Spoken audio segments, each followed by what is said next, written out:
we'd like to welcome to Home Real Talk About Real Estate, Paulette Greene. Hi, Paulette. Hi, Kim. So glad to have you today. Thank you. I'm glad to be here.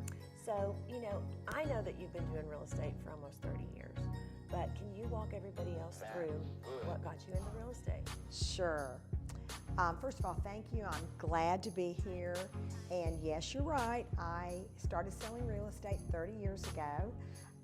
Actually, I was about 39 years old and was going through a very painful divorce. I had a master's degree in education and had been teaching school. And unfortunately, at that time of my life, I was really, like most women would be, just sort of trying to figure out how to support two children. Sort of out of a fluke conversation with another realtor, Kim, she said to me one day, Paulette, I think you'd be a great realtor. And I was like, realtor? That is not something that I ever thought I might do. That was on a Friday evening. Monday morning, I got up and enrolled in real estate school. And the rest is sort of history. God just sort of put me in a place where I needed to be, and it was just probably the biggest blessing in my life other than my family. Well, one of our, somebody who made a post on the digital media site said that Paulette was my fifth grade teacher, one of my favorite teachers. So I'm glad you told us about that. Would you say that you would be considered a role model for women? That's something that somebody else would probably have to say about me, but I will say this, that through my career, I have tried my very best to lift other women up, encourage them in what they're doing, and I've tried to create the philosophy of doing the right thing always, and I'm hopeful that when I'm doing a transaction with my peers that they get that sense from me. I'm blessed in that I have a large staff that helps me facilitate transactions. So I try to share in all of that and help people and help the transaction. One of the things that I've always said is that there are two people that are important in the transaction. One of them is the principal of the party, being your buyer or your seller, and then the second most important person in that transaction is the other realtor. So if you spend your time trying to make that other realtor feel good about herself and pull the transaction together, it just helps everything. It makes for a successful closing. So I would love it if people thought of me that way. Well, I definitely do, because you taught me everything that I know. Thank you. So, the next thing is, I've found in transactions that, being a real estate agent is very rewarding. And it's rewarding emotionally for me. So what is the best part of the transaction for you? One of the things that I like doing most is working with buyers because you get to build a close relationship with them. One of the things that I try to teach the people that work with me and that are in my group, that it's very important. I notice a lot of times people like to have the buyer follow them in the car, but I always put the buyer in the car with me and I let them see who I am as a person. And it's through that time driving in the car that you build a relationship.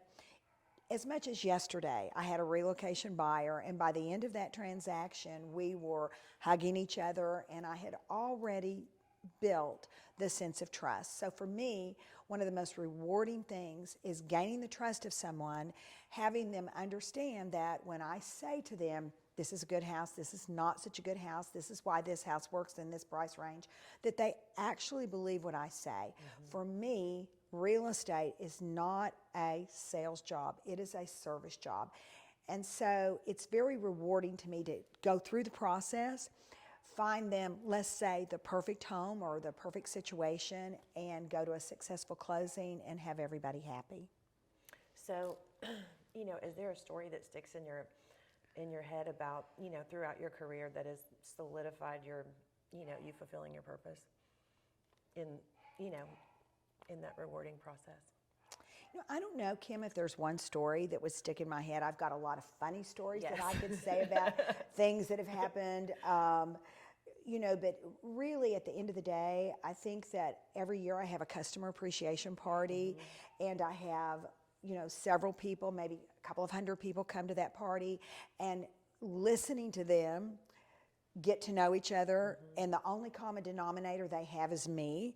So they're talking about me, and it's kind of funny to walk by and hear them talking about all the stories that they have. So it's just rewarding. It gives me, I'm very grateful for my business, for my customers. A lot of them have become friends. So it's not just one thing. It's just a culmination of things. Right. Okay, so let's, educate some people. And discuss new construction. So what kind of value does a real estate agent bring to a new construction project? Now, with new construction, the first thing a buyer's going to think is that they don't need you, that you're going to make a commission and they can go do this all on their own and they don't need you. Contrary to that, it's really not the case. So a savvy real estate agent that knows what she's doing, that understands the program of the builders can be so much help. In fact, they're invaluable. And it's not just about negotiating that contract, it's about the relationship that the realtor has with the builder. So when you have a relationship with the builder and the builder understands, so think of it this way. A buyer's going in, they're going to buy one house. I may have sold 30 of their homes last year. Right. So the builder wants you to sell 30 more. Wants me to sell 30 more. So not only am I very successful negotiating them the best price, but if anything should go wrong later, I'm very successful in solving their problem. Yes. So, that's helpful. That's helpful. And then, also choosing the right builder, with the right warranty programs and, all those things. And then, our negotiation power is huge. So I agree with that. Okay, so, when somebody's moving to a new neighborhood or a new city or state, for that matter, what advice would you give them, to find the best agent for them? Because that's scary. It is scary. And I think that I could say, hey, I'm the best agent for you everywhere, but that's flat just not the truth. So there are certain places and certain cities and certain areas that I'm an expert in, and certain places that I'm not an expert in. So if you want to live in a certain city and you're looking in a certain price range, you need to find a realtor that has experience and knowledge in that city and in that price range. Then that's the first thing. The second thing is you need to find somebody that you connect with, because everybody's different. I work really fast. I have, I give a lot of opinions. So people that don't want to hear my opinion might want to choose somebody else. So, it's important that you find somebody that is knowledgeable, that can give you an education and can guide you through that process. Okay. So are there any, example questions of, what someone should ask when they're selecting an agent? I would just say, I want to move to Frisco, Texas. Tell me about where you work in Frisco. Tell me how much you know about Frisco, Texas. Start asking questions on the front end if you have children. This realtor should be your arms and legs and your knowledge.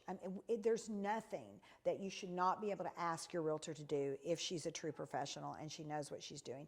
We do everything from getting school information, daycare information, helping you with your utilities. We provide you every single service that we can to make your life easier when you're relocating to Texas. That's why I joined your group. So let's go ahead and stay on the path of out-of-state buyers.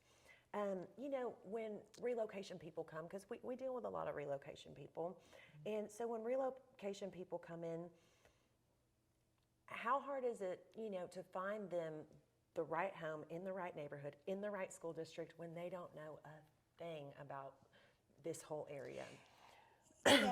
I find it really easy. I start out, and I always tell my customers, the first day we are going to give you an education. So what's important, we're not going to focus on homes, we're going to focus on where do you want to live. So if you tell me I want to be, the first questions I always ask is, how far do you want to drive to work? So I start there. How important are schools? That's second. So when I have that bit of knowledge, then I say, okay, I know you've heard about cities. What cities sound great to you? And then I start out. So I may start out in Frisco, and I show them Frisco, and they may say, because a lot of times people don't know. They don't know if they want to spend $400,000 or $1 million. They don't know, because they don't know in the state of Texas what that's going to buy you. So if they give you a range, you start out and you show them in that range what kind of home they can get. It's your job as the professional to listen and to take away from that what they're saying. So really, by the end of the first day, you should have a lot of knowledge. By the end of the second day, you should know where they want to live. And after you know where you want to live, then you can start to focus in on the neighborhood.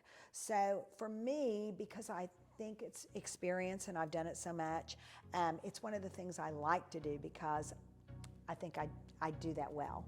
Yeah, no, absolutely. So, everybody always wants to hear about the market, right? So let's talk about, the market. Days on market, or, what does the DFW market look like in 2020 to you? I know it's hard to tell. It is. I know. It is. Well, I can tell you this, I'm starting out with a great 2020. December's been a great month, contrary to last year. I'm always optimistic about what the next year's going to be. As a person, I don't really listen to I don't have time to listen to bad news. Right. I am my own self-motivator. I know that no matter what the market is, I've got mouths to feed and homes to sell, and so I'm going to figure it out.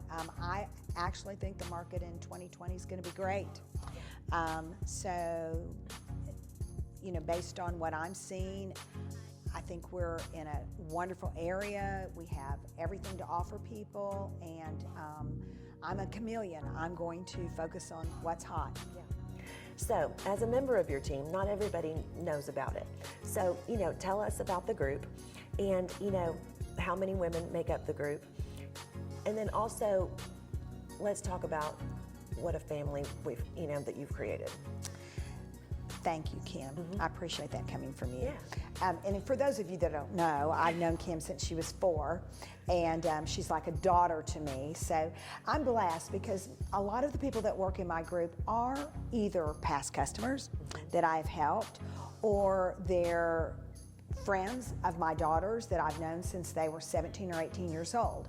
Most of the people in my group have been in the group for 10 years.